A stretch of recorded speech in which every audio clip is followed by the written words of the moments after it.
80% of American colleges either understate the net price in their financial aid letters to students, or they don't say what the net price is at all.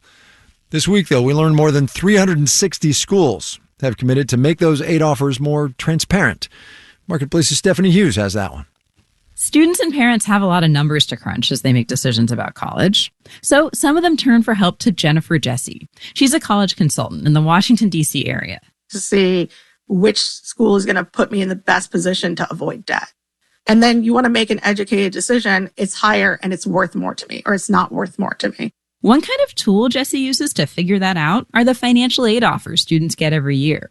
But she says they often don't provide enough information. Some colleges will put the loans on the offers, some won't.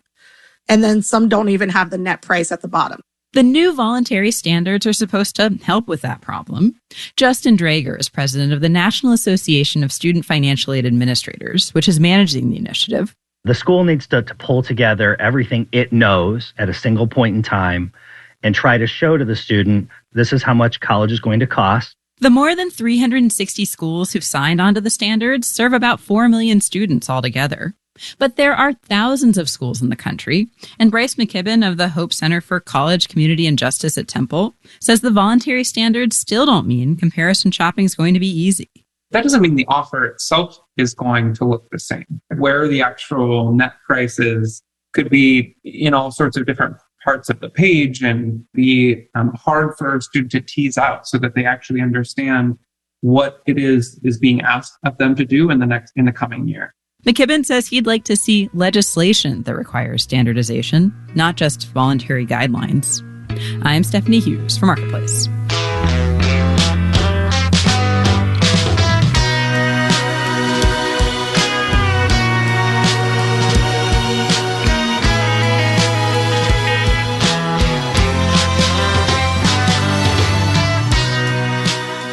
We'll be getting a new PCE report Friday morning. Personal consumption expenditures is the actual phrase, which will give us a sense of where the Fed is with that whole inflation situation.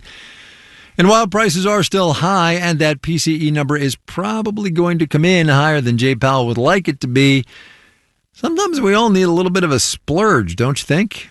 So we checked in with Kristen Bingham. She's the co-owner of Dean's Sweets in Portland, Maine, to see whether a more expensive world is eating into our appetite for chocolate. We raised our prices just about a year ago. We didn't want to. We waited as long as we could and maybe possibly even a little too long. But it finally became really clear that our costs were starting to outweigh our income.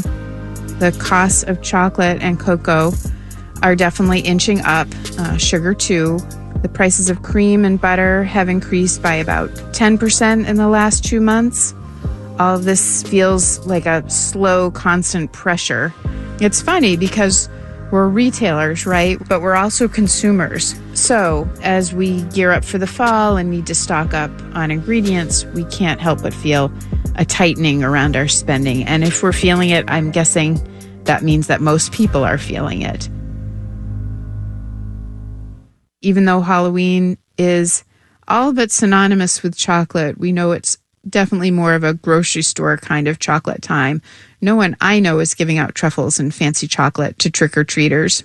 What is far bigger for us are the holidays in November and December, and we are definitely in full-on production for Thanksgiving, Hanukkah, and Christmas. I know it seems far off to most people, and that's good. I mean, we're barely into the fall. But we've been building our inventory of our most shelf-stable items for the holidays for several weeks now. We're making little snowmen and stocking up on hot chocolate. We're making and jarring hot fudge and our Maine sea salt caramel sauce. There are some things that we can't do ahead, so we know we'll have the usual crazy long hours and days and nights in the fourth quarter, but we're doing anything that we can possibly do in advance, we're doing now. Our biggest challenge is anticipating what we'll need for the next few months, and then the next biggest challenge is actually paying for it all now. We know this pattern pretty well, and it's okay, but every year about this time, we go through a bit of a squeeze in regards to cash flow. We need to spend money now on ingredients and gift boxes and marketing so that we're stocked up and ready when the holidays start. We're also getting ready as much as we can for 2024, when we'll celebrate our 20th anniversary year. And since 2024 starts a week after Christmas, we'd better get a jump on it now. Kristen Bingham, co-owner of Dean Sweets up in Portland, Maine.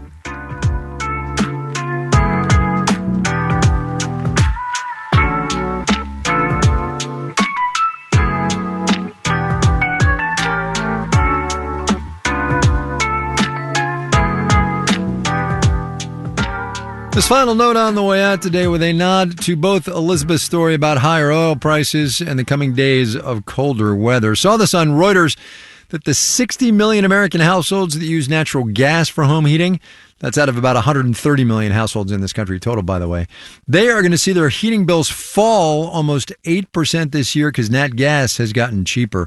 The 6 million households that heat with oil, an almost 9% increase. For those doing the math, the other however many millions it is households either use electricity, that's about 54 million, or propane, that's about 5 million.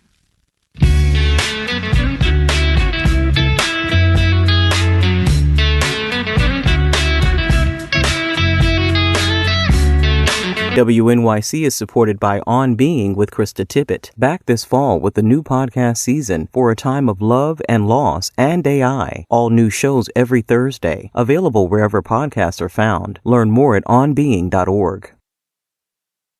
Models help expand financial inclusion by leveraging predictive analytics at VantageScore.com. All right, we got to go. Here is your moment of economic context. I actually saw this go by in my social feeds a couple of weeks ago. Meant to mention it, but it is in the news today again. Lucky for me. You might want to take it easy with your breakfast OJ. Orange juice futures prices hit a record high this morning, up 78% year to date. Weather, by the way, is what's going on. Our media production team includes Brian Allison, Jake Cherry, Justin Dueller, Drew Johnstad, Gary O'Keefe, Jeff Peters, Charlton Thorpe, Juan Carlos Torado, and Becca Weinman. I'm Kai Risdal. We will see you tomorrow, everybody.